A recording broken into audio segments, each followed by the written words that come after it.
Harry Potter and the Order of the Phoenix, Chapter 16, In the Hog's Head.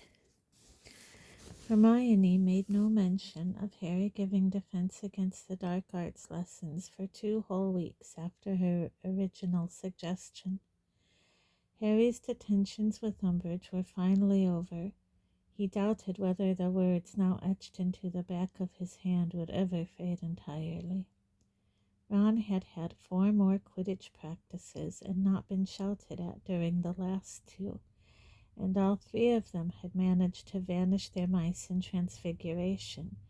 Hermione had actually progressed to vanishing kittens, before the subject was broached again on a wild, blustery evening at the end of September, when the 3 of them were sitting in the library looking up potion ingredients for Snape. "I was wondering," Hermione said suddenly, "whether you'd thought any more about Defense Against the Dark Arts, Harry." "Course I have," said Harry grumpily. "Can't forget it, can we, with that hag teaching us?" "I meant the idea Ron and I had." Ron cast her an alarmed, threatening kind of look. She frowned at him. "Oh, all right, the idea I had then, about you teaching us." Harry did not answer at once. He pretended to be perusing a page of Asiatic antivenoms because he did not want to say what was in his mind. He had given the matter a great deal of thought over the past fortnight. Sometimes it seemed an insane idea, just as it had on the night Hermione had proposed it. But at others he had found himself thinking about the spells that had served him best in his various encounters with dark creatures and Death Eaters. Found himself, in fact, subconsciously planning lessons. "Well," he said slowly when he could no longer pretend to find Asiatic antivenoms interesting. "Yeah, I've thought about it a bit." "And?" said Hermione eagerly. "I don't know," said Harry, playing for time. He looked up at Ron. "I thought it was a good idea from the start," said Ron, who seemed keener to join in this conversation now that he was sure Harry was not going to start shouting again. Harry shifted uncomfortably in his chair. "You did listen to what I said about a load of it being luck, didn't you?" "Yes, Harry," said Hermione gently. "But all the same, there's no point pretending that you're not good at Defense Against the Dark Arts, because you are. You were the only person last year who could throw off the Imperious Curse completely. You can produce a Patronus. You can do all sorts of stuff that full-grown wizards can't. Victor always said—" Ron looked round at her so fast he appeared to crick his neck. Rubbing it, he said, "Yeah? What did Vicky say?" "Ho, ho," said Hermione in a bored voice. "He said Harry knew how to do stuff even he didn't, and he was in the final year at Durmstrang."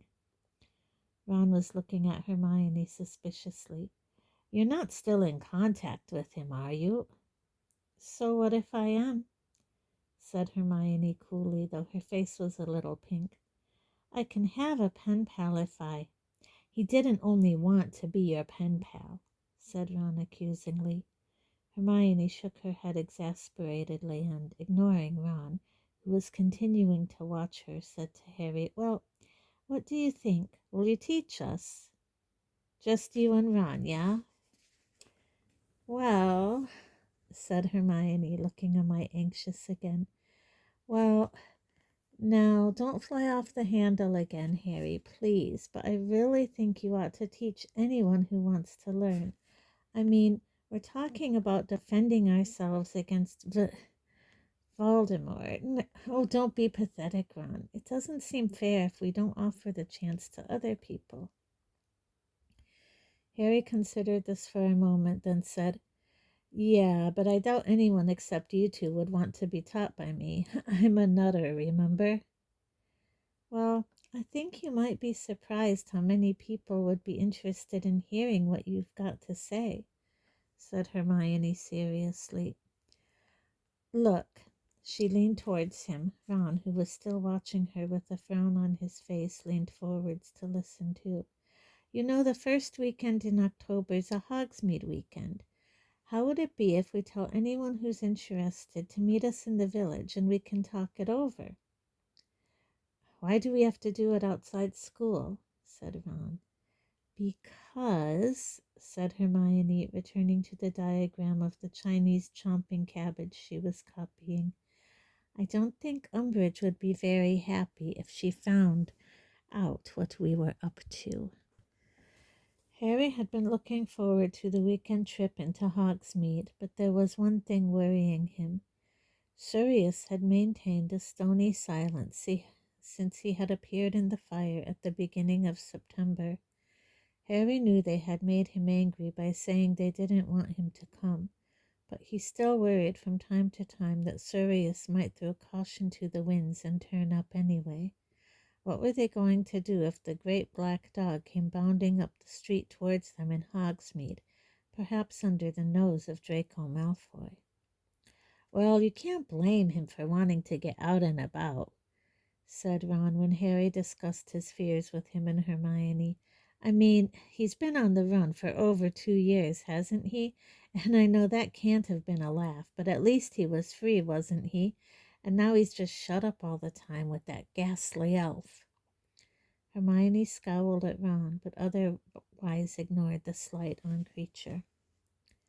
The trouble is, she said to Harry, until Voldemort, oh, for heaven's sake, Ron, comes out into the open, Sirius is going to have to stay hidden, isn't he? I mean, the stupid ministry isn't going to realize Sirius is innocent until they accept that Dumbledore's been telling the truth about him all along. And once the fools start catching real Death Eaters again, it'll be obvious Sirius isn't one. I mean, he hasn't got the mark, for one thing.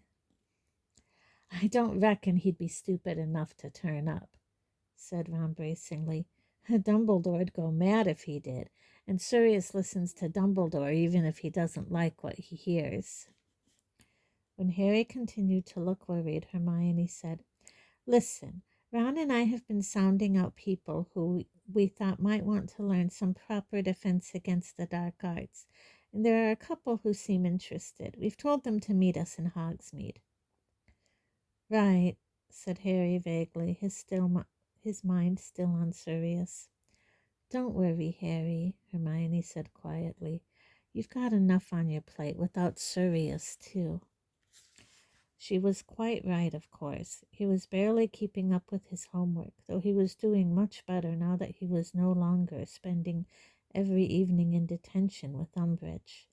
Ron was even further behind with his work than Harry, because while they both had Quidditch practice twice a week, Ron also had his prefect duties. However, Hermione, who was taking more subjects than either of them, had not only finished all her homework, but was also finding time to knit more elf clothes. Harry had to admit that she was getting better. It was now almost always possible to distinguish between the hats and the socks. The morning of the Hogsmeade visit dawned bright but windy. After breakfast, they queued up in front of Filch, who matched their names to the long list of students who had permission from their parents or guardian to visit the village. With a slight pang, Harry remembered that if it hadn't been for Sirius, he would not have been going at all. When Harry reached Filch, the caretaker gave a great sniff, as though trying to detect a whiff of something from Harry. Then he gave a curt nod that set his jowls a-quiver again, and Harry walked on, out onto the stone steps and the cold, sunlit day. Why was Filch sniffing you?" asked Ron, as he, Harry, and Hermione set off at a brisk pace down the wide drive to the gates. "I suppose he was checking for the smell of dung bombs," said Harry with a small laugh. "I forgot to tell you." And he recounted the story of sending his letter to Sirius and Filch bursting in seconds later, demanding to see his letter. To his slight surprise, Hermione found the story highly interesting, much more indeed than he did himself. He said he was tipped off you were ordering dung bombs. But who tipped him off? I don't know, said Harry, shrugging. Maybe Malfoy. He'd think it was a laugh. They walked between the tall stone pillars topped with winged boars and turned left onto the road into the village, the wind whipping their hair into their eyes. Malfoy, said Hermione skeptically. Well, yes, maybe. And she remained deep in thought all the way into the outskirts of Hogsmeade. Where are we going anyway? Harry said. The Three Broomsticks? Oh, no, said Hermione, coming out of her reverie. No, it's always packed and really noisy. I've told the others to meet us in the Hogshead, that other pub. You know the one. It's not on the main road. I think it's a bit, dodgy, but students don't normally go in there, so I don't think we'll be overheard.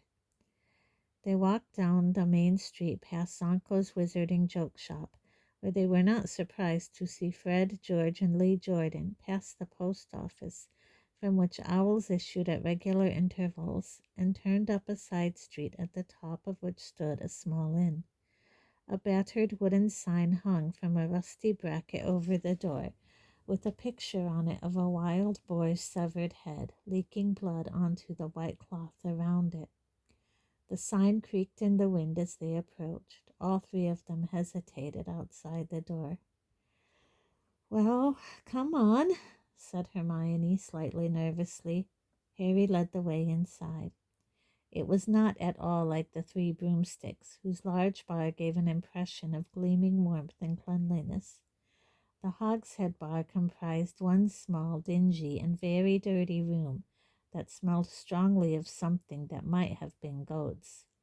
The bay windows were so encrusted with grime that very little daylight could permeate the room, which was lit instead with the stubs of candles sitting on rough wooden tables.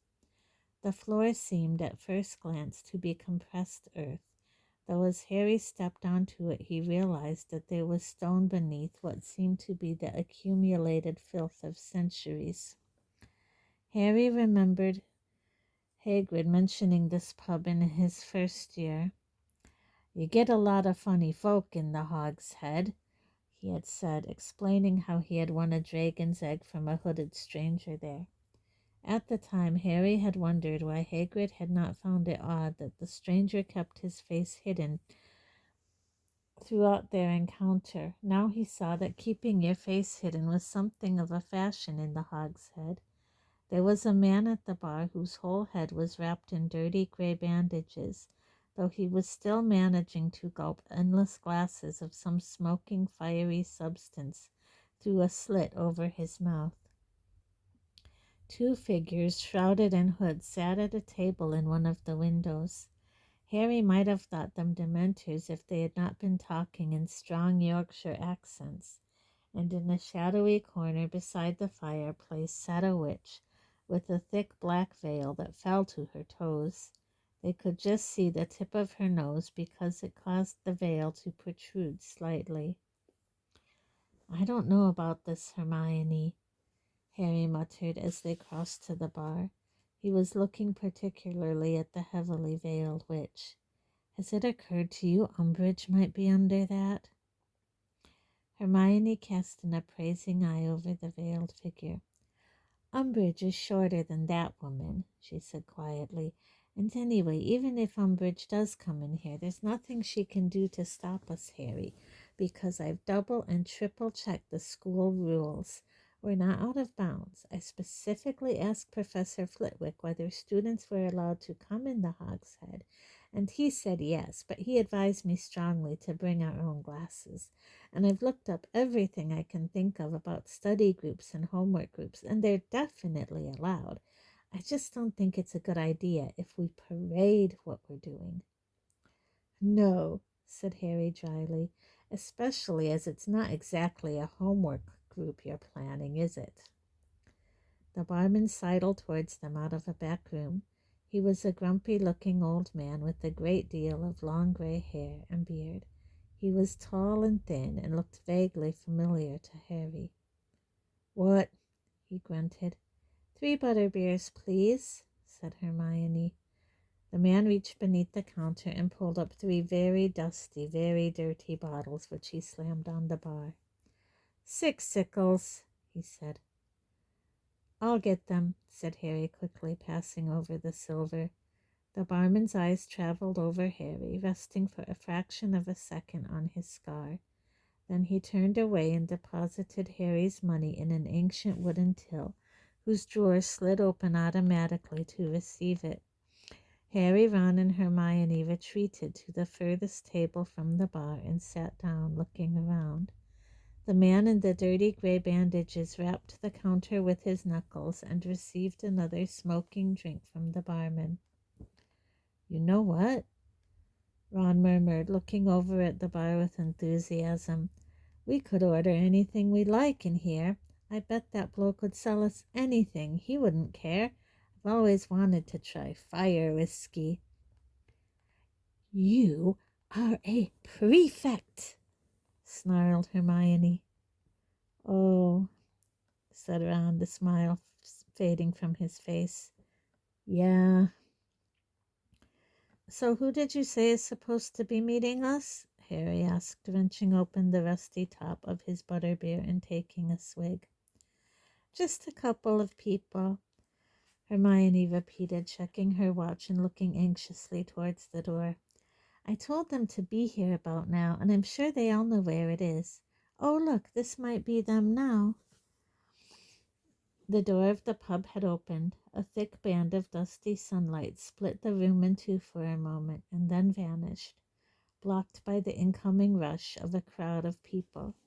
First came Neville and with Dean and Lavender, who were closely followed by Parvati and Padma Patil, with Harry's stomach did a backflip, Cho and one of her usually giggling girlfriends. Then, on her own and looking so dreamy she might have walked in by accident, Luna Lovegood, then Katie Bell, Alicia Spinnet, and Angelina Johnson, Colin and Dennis Creevy, Ernie Macmillan, Justin Finch Fletchley, Hannah Abbott, a Hufflepuff girl with a long plait down her back whose name Harry did not know, 3 Ravenclaw boys he was pretty sure were called Anthony Goldstein, Michael Corner, and Terry Boot, then Ginny, followed by a tall, skinny blonde boy with an upturned nose, whom Harry recognized vaguely as being a member of the Hufflepuff Quidditch team, and bringing up the rear, Fred and George Weasley with their friend Lee Jordan, all 3 of whom were carrying large paper bags crammed with Zonko's merchandise. A couple of people, said Harry hoarsely to Hermione. A couple of people? Yes, well, the idea seemed quite popular, said Hermione happily. Ron, do you want to pull up some more chairs? The barman had frozen in the act of wiping out a glass with the rag so filthy it looked as though it had never been washed. Possibly he had never seen his pub so full. Hi, said Fred, reaching the bar first and counting his companions quickly. Could we have 25 butterbeers, please? The barman glared at him for a moment, then, throwing down his rag irritably, as though he had been interrupted in doing something very important, he started passing up dusty butterbeers from under the bar. Cheers, said Fred, handing them out. Cough up, everyone. I haven't got enough gold for all of these. Harry watched numbly as the large chattering group took their beers from Fred and rummaged in their robes to find coins. He could not imagine what all these people had turned up for until the horrible thought occurred to him that they might be expecting some kind of speech, at which he rounded on Hermione. What have you been telling these people? He said in a low voice. What are they expecting? I've told you, they just want to hear what you've got to say, said Hermione soothingly, but Harry continued to look at her so furiously that she added quickly, You don't have to do anything yet. I'll speak to them first. Hi, Harry, said Neville, beaming and taking a seat opposite him. Harry tried to smile back, but did not speak. His mouth was exceptionally dry. Cho had just smiled at him and sat down on Ron's right. Her friend, who had curly, reddish-blonde hair, did not smile, but gave Harry a thoroughly mistrustful look which plainly told him that, given her way, she would not be here at all. In twos and threes the new arrivals settled around Harry, Ron and Hermione, and some looking rather excited, some others curious. Luna Lovegood gazing dreamily into space. When everyone had pulled up a chair, the chatter died out. Every eye was upon Harry. "Ah," said Hermione, her voice slightly higher than usual out of nerves. "Well, hi." The group focused its attention on her instead, though eyes continued to dart back regularly to Harry. Well, you know why you're here. Well, Harry here had the idea. Harry had thrown her a sharp look. I had the idea that it might be good if people who wanted to study Defense Against the Dark Arts, and really study it, not the rubbish that Umbridge is doing with us. Hermione's voice became suddenly much stronger and more confident. Because nobody could call that Defense Against the Dark Arts. Hear, hear, said Anthony Goldstein, and Hermione looked heartened. Well, I thought it would be good if we, took matters into our own hands. She paused, looked sideways at Harry, and went on. And by that I mean learning how to defend ourselves properly, not just in theory, but doing the real spells. You want to pass your Defense Against the Dark Arts owl too, though, I bet, said Michael Corner. Of course I do, said Hermione at once. But more than that, I want to be properly trained in defense because, she took a great breath and finished, because Lord Voldemort is back. The reaction was immediate and predictable. Cho's friend shrieked and slopped butterbeer down herself. Terry Boot gave a kind of involuntary twitch. Padma Patil shuddered, and Neville gave an odd yelp that he managed to turn into a cough. All of them, however, looked fixedly, even eagerly, at Harry. Well, that's the plan anyway, said Hermione. If you want to join us, we need to decide how we're going to... Where's the proof you know who's back? Said the blonde Hufflepuff player in a rather aggressive voice. Well, Dumbledore believes it, Hermione began. You mean Dumbledore believes him, said the blonde boy, nodding at Harry. Who are you? Said Ron rather rudely. Zacharias Smith, said the boy, and I think we've got the right to know exactly what makes him say, you know who's back. Look, said Hermione, intervening swiftly, that's really not what this meeting is supposed to be about. It's okay, Hermione, said Harry. It had just dawned on him why there were so many people there.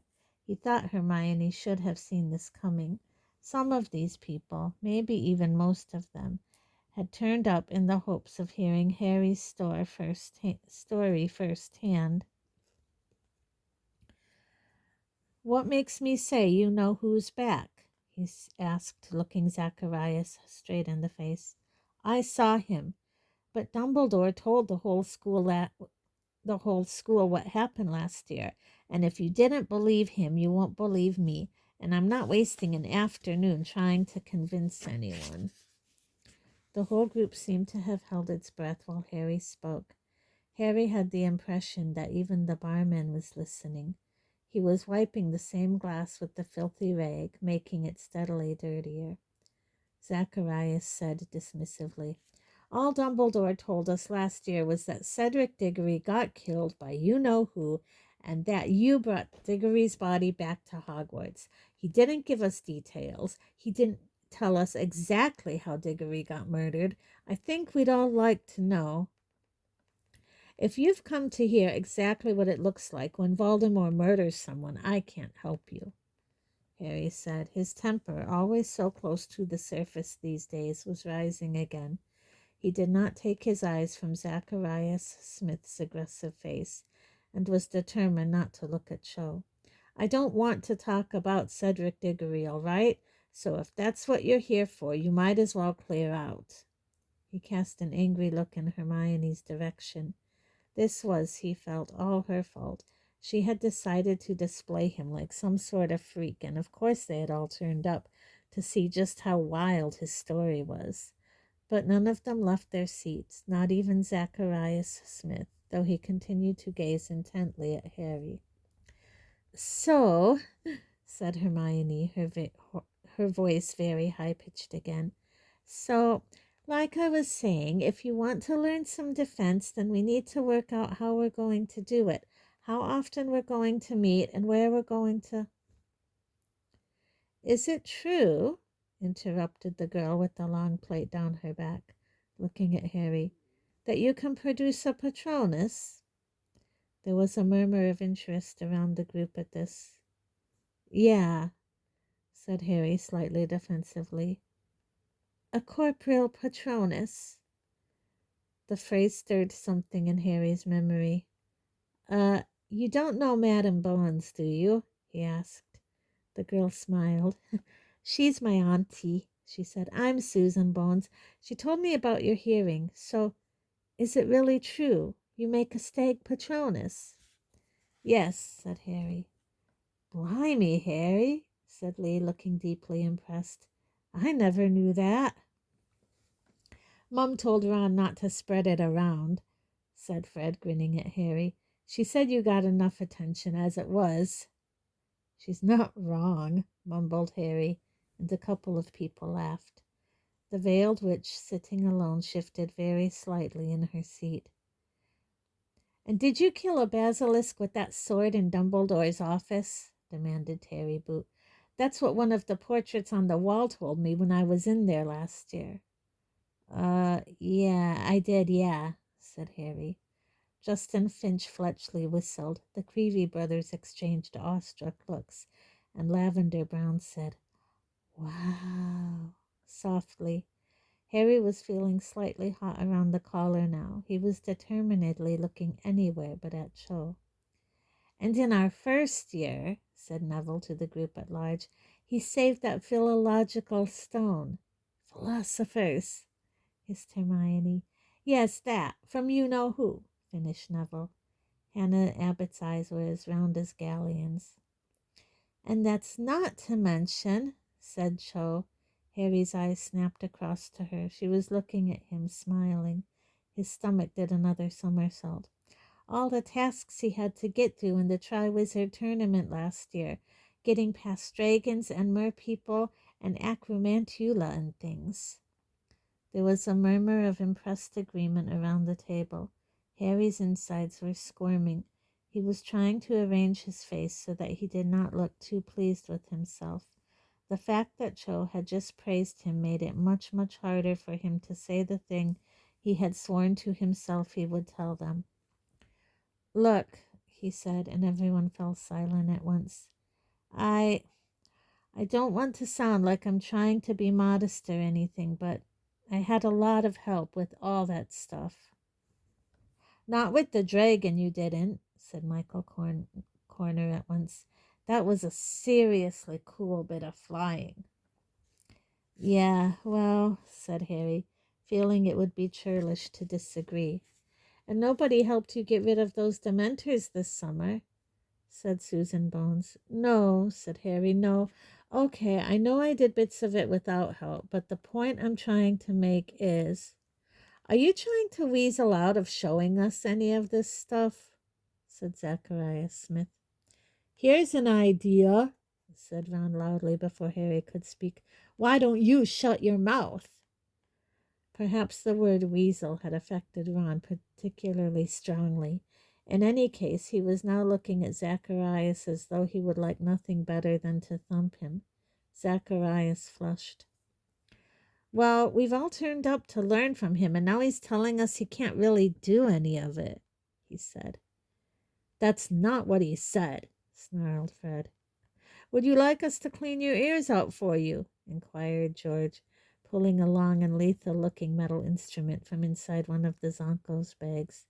Or any part of your body, really. We're not fussy where we stick this, said Fred. Yes, well, said Hermione hastily. Moving on, the point is, are we agreed we want to take lessons from Harry? There was a murmur of general agreement. Zacharias folded his arms and said nothing, though perhaps this was because he was too busy keeping an eye on the instrument in Fred's hand. Right, said Hermione, looking relieved that something had at last been settled. Well then, the next question is how often we do it. I really don't think there's any point in meeting less than once a week. Hang on, said Angelina. We need to make sure this doesn't clash with our Quidditch practice. No, said Chose. No with ours. Not nor ours, added Zacharias Smith. I'm sure we can find a night that suits everyone, said Hermione slightly impatiently. But you know, this is rather important. We're talking about learning to defend ourselves against Voldemort's Death Eaters. Well said, barked Ernie Macmillan, who Harry had been expecting to speak long before this. Personally, I think this is really important, possibly more important than anything else we'll do this year, even with our owls coming up. He looked around impressively as though waiting for people to cry, Surely not. When nobody spoke, he went on, I personally am at a loss to see why the ministry has foisted such a useless teacher on us at this critical period. Obviously, they are in denial about the return of you-know-who, but to give us a teacher who is trying to actively prevent us from using defensive spells.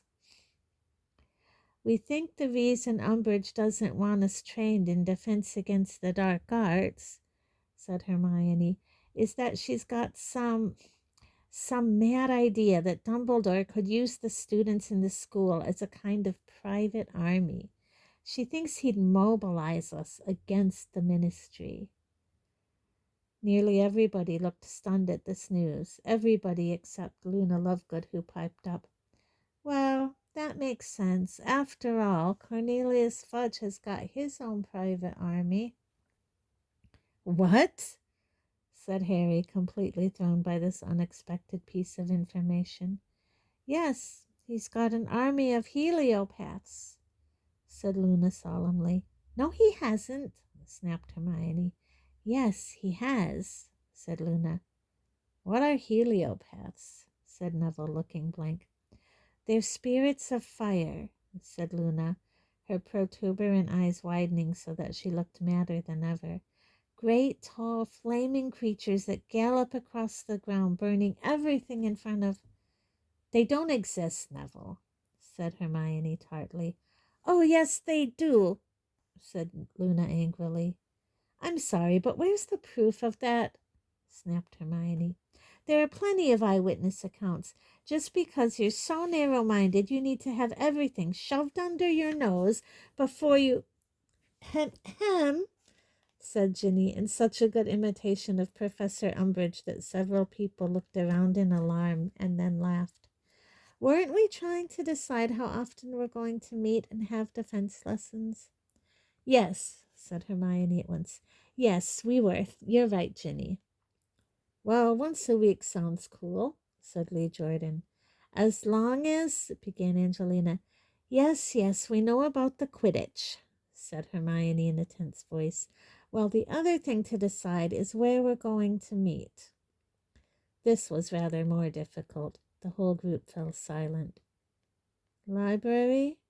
Suggested Katie Bell after a few moments. I can't see Madam Pinch being too chuffed with us doing jinxes in the library, said Harry.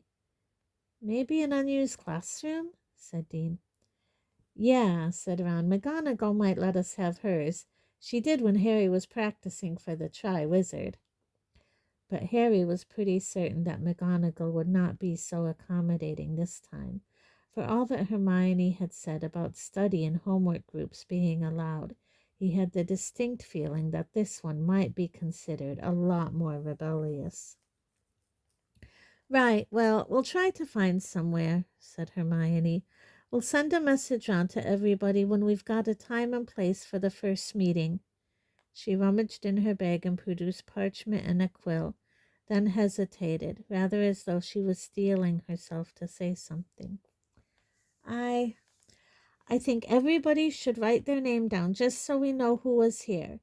But I also think, she took a deep breath, that we all ought to agree not to shout about what we're doing. So if you sign, you're agreeing not to tell Umbridge or anybody else what we're up to. Fred reached out for the parchment and cheerfully wrote his signature, but Harry noticed at once that several people looked less than happy at the prospect of putting their names on the list. Said Zacharias slowly, not taking the parchment that George was trying to pass to him. Well, I'm sure Ernie will tell me when the meeting is. But Ernie was looking rather hesitant about signing too. Hermione raised her eyebrows at him. Well, we are prefects, Ernie burst out. And if this list was found, well, I mean to say, you said yourself, if Umbridge finds out.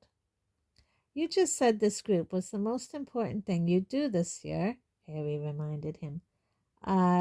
Yes, said Ernie. Yes, I do believe that. It's just. Ernie, do you really think I'd just leave this list lying around? Said Hermione testily. No, no, of course not, said Ernie, looking slightly less anxious. Yes, of course I'll sign. Nobody raised objections after Ernie, though Harry saw Cho's friend give her a rather reproachful look before adding her own name. When the last person, Zacharias, had signed, Hermione took the parchment back and slipped it carefully into her bag. There was an odd feeling in the group now. It was as though they had just signed some kind of contract. Well, time's ticking on, said Fred briskly, getting to his feet. George Lee and I have got items of a sensitive nature to purchase. We'll be seeing you all later. In twos and threes, the rest of the group took their leave too. Cho made rather a business of fastening the catch on her bag before leaving, her long dark curtain of hair swinging forwards to hide her face, but her friend stood beside her, arms folded, clicking her tongue, so that Cho had little choice but to leave with her. As her friend ushered her through the door, Cho looked back and waved at Harry. Well, I think that went quite well, said Hermione happily, as she, Harry, and Ron walked out of the hogshead into the bright sunlight a few moments later. Harry and Ron were clutching their bottles of butterbeer. That Zacharias bloke's a wart, said Ron, who was glowering after the figure of Smith, just discernible in the distance. I don't like him much either, admitted Hermione, but he overheard me talking to Ernie and Hannah at the Hufflepuff table, and he seemed really interested in coming, so what could I say? But the more people, the better, really. I mean, Michael Corner and his friends wouldn't have come if he hadn't been going out with Ginny. Ron, who had been draining the last few drops from his butterbeer bottle, gagged and sprayed butterbeer down his front. He's what? Spluttered Ron, outraged, his ears now resembling curls of raw beef. She's going out with... My sister's going... What do you mean, Michael Corner? Well, that's why he and his friends came, I think.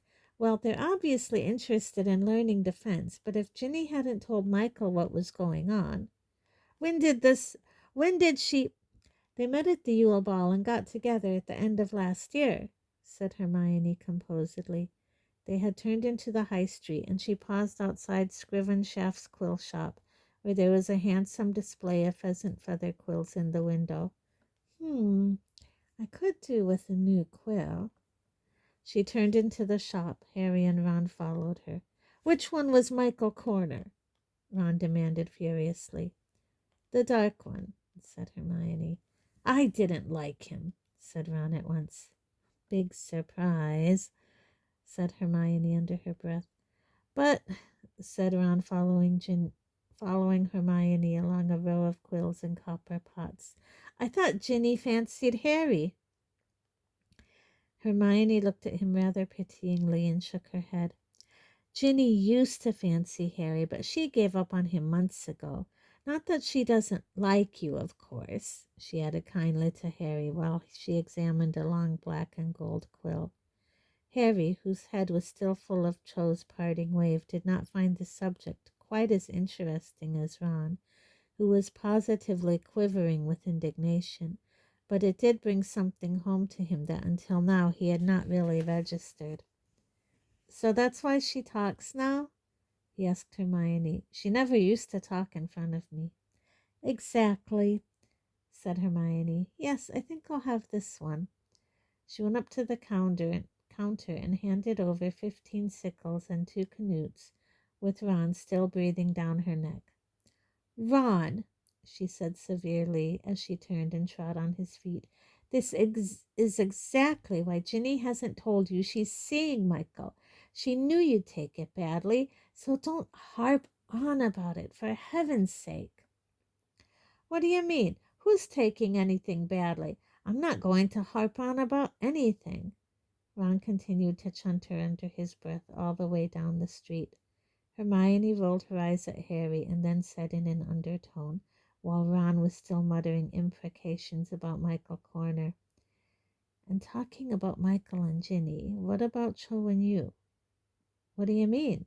said Harry quickly. It was as though boiling water was rising rapidly inside him, a burning sensation that was causing his face to smart in the cold. Had he been that obvious? "Well," said Hermione, smiling slightly, "she just couldn't keep her eyes off you, could she?"